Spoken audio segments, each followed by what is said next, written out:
السلام عليكم ورحمة الله وبركاته. أنا أحمد عبد الكريم، وفي الفيديو ده إن شاء الله هنتعلم إزاي نعمل مع بعض لعبة صيد الطيور أو البيرد هانتنج. تعالوا نجرب الأول مع بعض اللعبة كده زي ما إحنا شايفين كده في الفيديو قدامنا.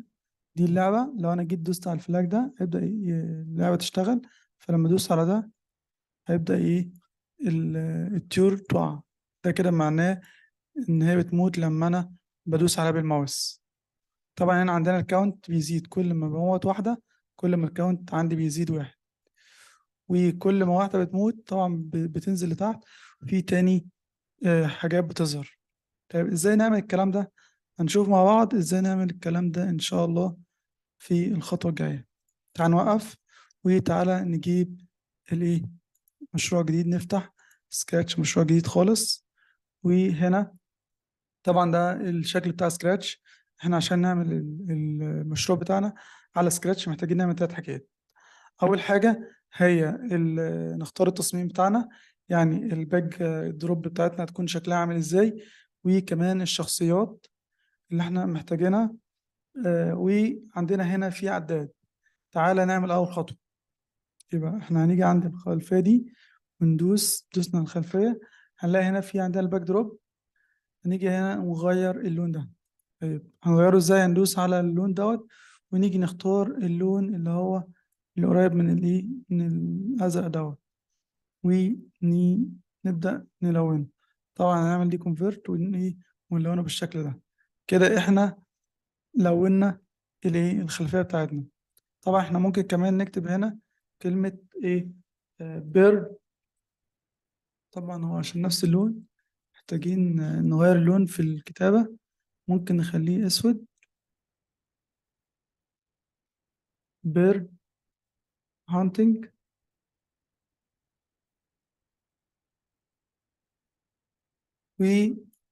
وخلاص على كده كده عملنا أول حاجة، وهي ال- الخلفية بتاعتنا. تاني حاجة نجيب نجيب الشخصية بتاعتنا أو السبرايت من هنا. هندوس هنا على الشو سبرايت، وهنا هنجيب الطائر اللي هو معانا. طبعا هندوس على انيمالز عشان نجيب بسرعة. طبعا في الشكل دوت، ممكن نجيب حاجة تانية. اه ماشي، هو ده.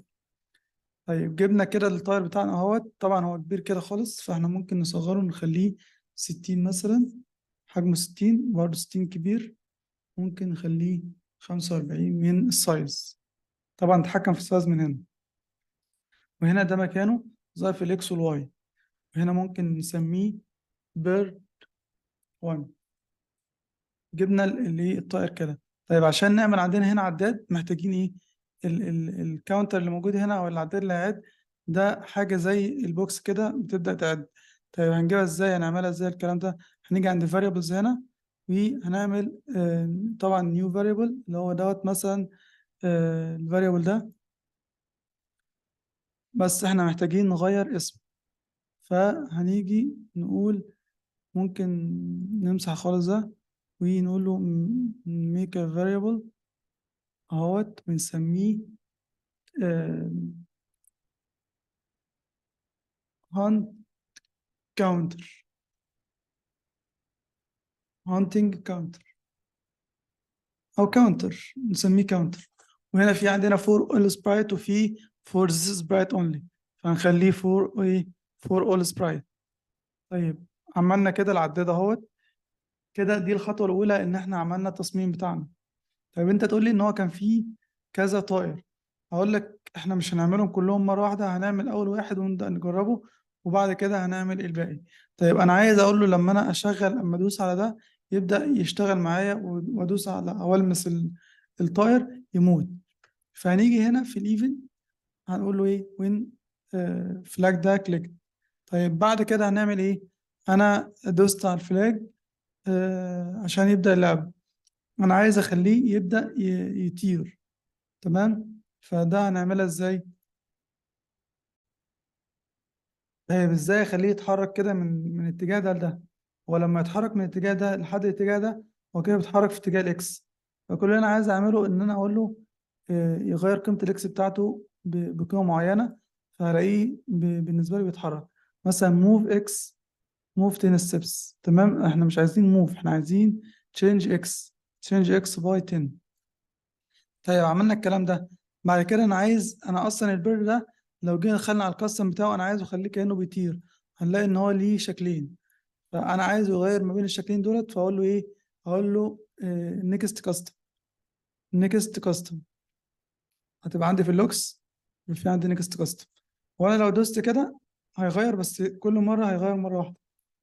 انا عايز الكلام ده يحصل على طول، فهاجي عند الكنترول واجيب ايه فور ايفر. كده انا هدوس على ده هيبدا ايه يطير كده، بس انا ملاحظه ان هو بيجري بسرعه جدا، انا عايزه يكون يعني يبقى في فرق ما بين كل مره.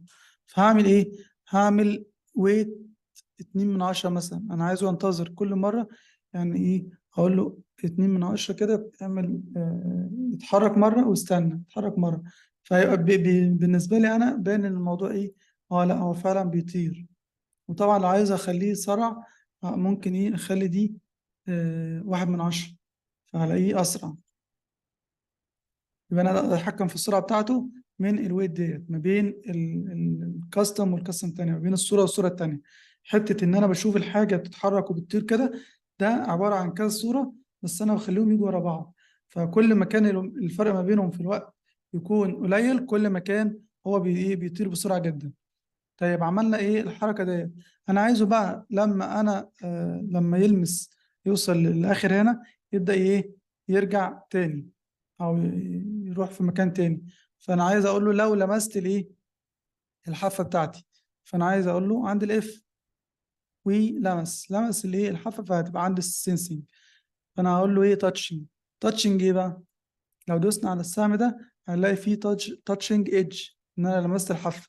انا بقول له لو لمست الحافه ايه روح في مكان تاني.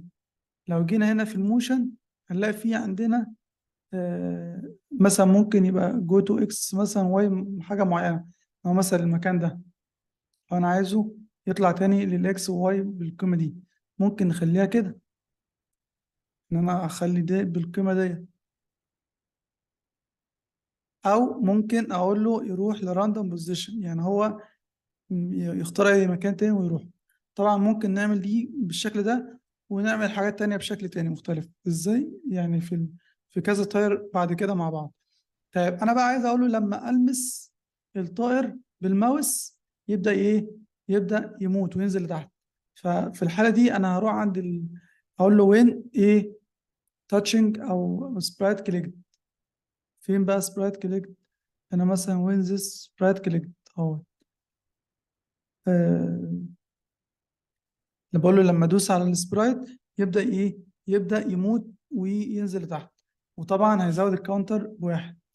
طيب احنا عشان نزود الكاونتر بواحد بنروح هنا عند الفاريبل، و بيكون عندنا هنا كاونتر اهوت، فعشان ازود الكاونتر بواحد فهقول له انكريمنت الايه الكاونتر.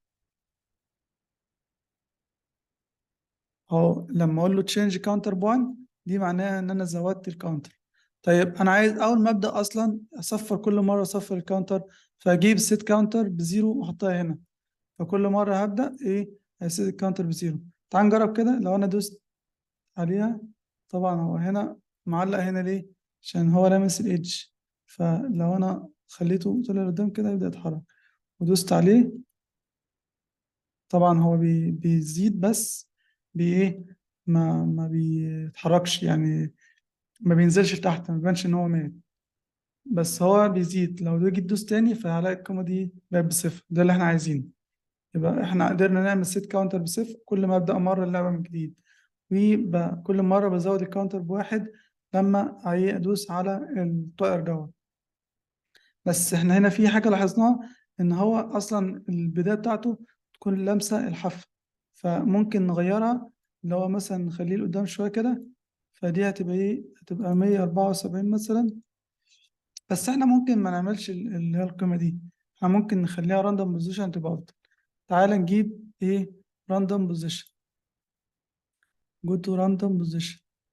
فين الجو تو راندوم بوزيشن اهو، تاتا، هنا في الموشن اهي، هنا لما دي اقول له ايه، يبدأ يمشي كده، واول ما يوصل دي كده المرحلة الثالثة في الكود بتاعنا، ان احنا بعد ما كتبنا الكود لوحده بنبدأ نجرب عشان نبدأ نحسن الكود بتاعنا.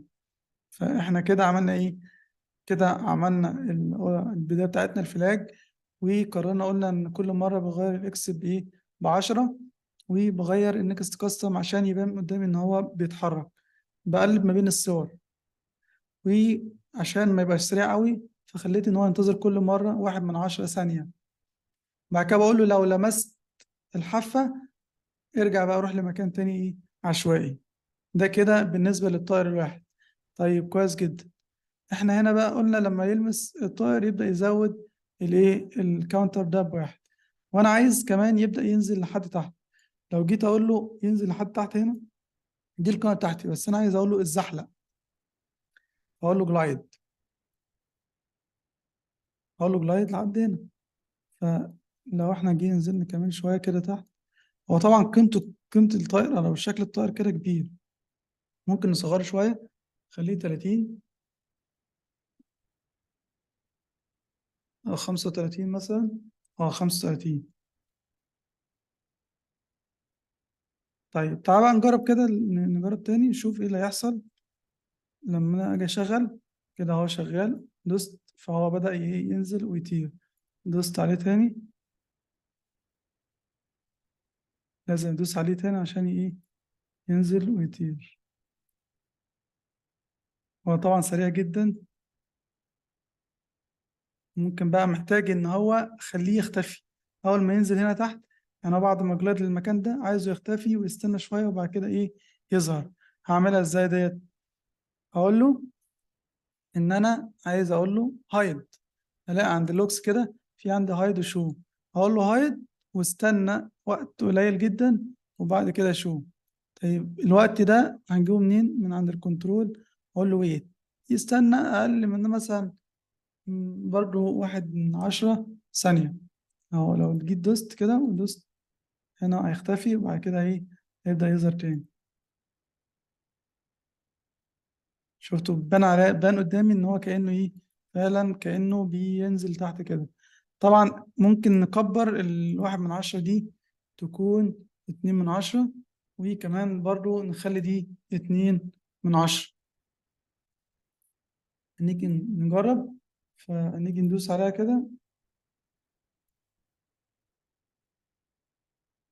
طبعا لازم تدوس عليها عشان تبدأ تنزل. دوس، استنى وبعد كده ايه، تنزل.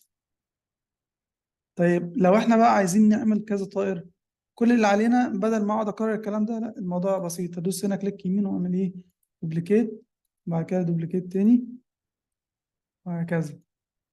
طبعا هو بس الفكرة ان انا ايه اغير مكانهم، وهلاقي طبعا الدنيا بقت سهلة جدا. ده كده عملت كأن في كمية طيور طايرة وانا بقدر ايه اصطاد منها. طبعا الموضوع هنا بسيط جدا وسهل، بس ايه نمشي خطوة بخطوة. طيب انا بقى عايزه كل مرة بلعب حاجة زي كده يعمل الصوت اللي هو بيموت. طيب انا محتاج ايه، اضيف صوت. فالصوت ده منين؟ طبعا احنا ممكن نكنسل دول لحد ما نخلص واحدة نختبرها كلها وبعد كده ايه، نعمل لهم دوبليكيت. الصوت عندنا هنا في الساوند. طيب انا عايز اقول له ستارت مثلا ساوند. فين بقى ستارت ساوند؟ لما ايه، يداس عليه هنا. بس انا مش عايز البر، لا انا عايز الصوت اللي هو حاجة بتموت. فهاجي هنا عند الساوند، وهاجي هنا نختار صوت، واروح عند انيمالز. الصوت اللي انا عايزه هو الصوت ده، هختاره. طبعا همسح ده خالص، وهاجي عند الكود واروح ايه، مختار الصوت ده. كده لو جينا جربنا الصوت ده كده هيبقى ايه، شغال كويس جدا. وبعد كده اعمل دوبليكيت زي ما انا عايز. زي ما انا عايز بقى، عايز اعمل 50. طبعا احنا في الفيديو التاني من الهانتنج، بيرد هانتنج، هنعمل ليفل تاني علشان نكون حاجة تحس ان هي فعلا لعبة، وكمان بتinteract معاها وفيها مستويات وكده. كويس جدا. تعالى بقى كده اخر حاجة هنجرب قبل ما ايه، لما نقفل الفيديو هندوس ستارت، فهنا الكاونتر بصفر، فكل ما ندوس على واحدة يبدأ الكاونتر يعد ويبدأ يتزحلق. طبعا بيموت بينزل لتحت. طبعا قولوا لي احنا ممكن نزود ايه في اللعبة دي، بس هو ده كده احنا قدرنا بحاجة بسيطة جدا نقدر نعمل فعلا لعبة ونلعبها. فالفيديو ده هيكون مهم جدا لو انت اب او لو انت اخ كبير، ممكن تقعد مع اخوك الصغير او ابنك او بنتك، وتبدأوا تقولوا احنا ممكن نعمل الكلام ده ازاي ونفكر مع بعض. ففي نهاية الفيديو احنا محتاجين نعرف ايه الحاجات اللي احنا اتعلمناها. اولا الفرق ما بين جلايد وما بين تشينج. تشينج ده بيغير القيمة نفسها، بيغير القيمة يعني من بيتحرك بس بينط نطة معينة. اما جلايد ده بيتزحلق، بيروح من مكان معين بس بيتزحلق. والواحد دي ده خلال 1 ثانية، يعني احنا لو صغرنا الواحد دي هيبقى هو هيوصل أو هينزل لتحت كده بسرعة. يعني إحنا مثلا لو خليناها نص ثانية في الحالة دي، ونص ثانية برضو هنا، في كله هنلاقي إن هو بينزل بسرعة. يعني مثلا تعال نجرب بقى كده. أهو بص اللي هو النص ثانية هتلاقيه بيتزحلق بسرعة جدا.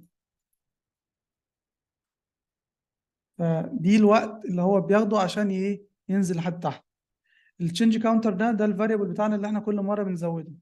احنا هنا عملناه بعد ما يموت. وهنا عشان نبدأ كل مرة الجيم بصفر نصفر الكاونتر، فعملنا السيت كاونتر بصفر. عرفنا احنا بنجيبها منين من الفاريبل هنا. وعرفنا ان احنا جو تو راندوم بوزيشن، ان انا اروح لمكان عشوائي في المكان اللي انا العب فيه. وكمان عرفنا التاتشنج ايدج اللي هو لو لمست الحافة ديت يحصل حاجة معينة. وطبعا الفور ايفر والاف كونديشن. فده كده كان لعبة بسيطة جدا. لو انت بتدرس برضه سكراتش ممكن تتفرج على الفيديو وتعلمها للأطفال بتوعك أو للطلبة بتوعك. السلام عليكم ورحمة الله وبركاته.